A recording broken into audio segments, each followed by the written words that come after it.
Hey viewers, welcome back to our channel. Today, we're delving into a captivating term that is a color. A natural example of this color can be seen in the young leaves of many plants and trees, as well as certain fruits like limes.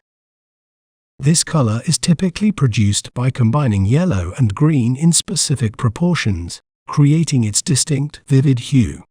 It's a shade of yellow. Let's learn how to pronounce it correctly.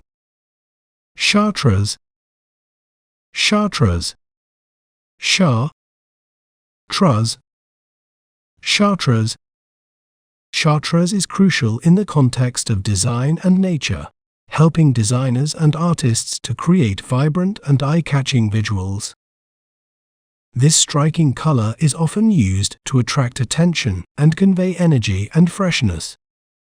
If you enjoyed learning about chartreuse, be sure to subscribe to our channel for more educational content. Thanks for watching.